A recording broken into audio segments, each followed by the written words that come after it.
Jacques, chapitre 5. À vous maintenant, riches, pleurez et gémissez à cause des malheurs qui viendront sur vous. Vos richesses sont pourries et vos vêtements sont rongés par les teignes. Votre or et votre argent sont rouillés, et leur rouille s'élèvera en témoignage contre vous et dévorera vos chairs comme un feu. Vous avez amassé des trésors dans les derniers jours. Voici le salaire des ouvriers qui ont moissonné vos champs et dont vous les avez frustrés. Cris et les cris des moissonneurs sont parvenus jusqu'aux oreilles du Seigneur des armées. Vous avez vécu sur la terre dans les voluptés et dans les délices. Vous avez rassasié vos cœurs au jour du carnage.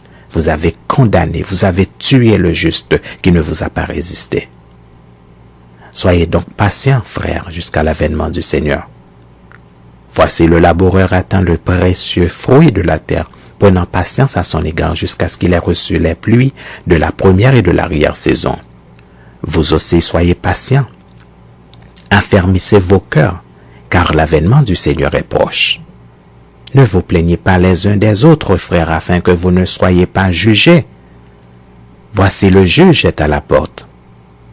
Prenez, mes frères, pour modèle de souffrance et de patience, les prophètes qui ont parlé au nom du Seigneur.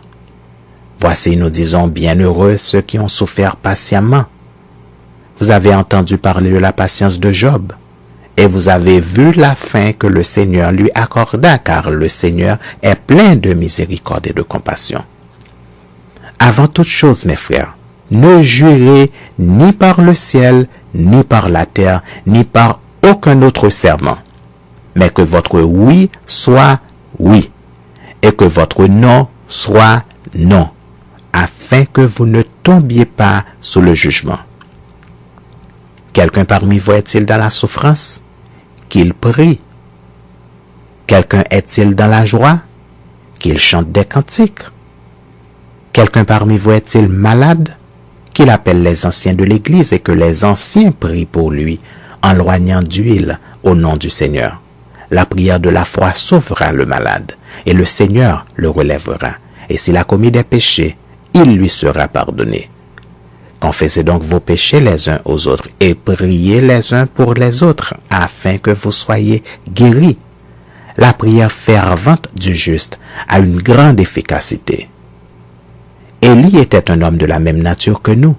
Il pria avec instance pour qu'il ne plût point, et il ne tomba point de pluie sur la terre pendant 3 ans et 6 mois. Puis il pria de nouveau, et le ciel donna de la pluie, et la terre produisit son fruit. Mes frères, si quelqu'un parmi vous s'est égaré loin de la vérité, et qu'un autre l'y ramène, qu'il sache que celui qui ramènera un pécheur de la voie où il s'était égaré sauvera une âme de la mort et couvrira une multitude de péchés.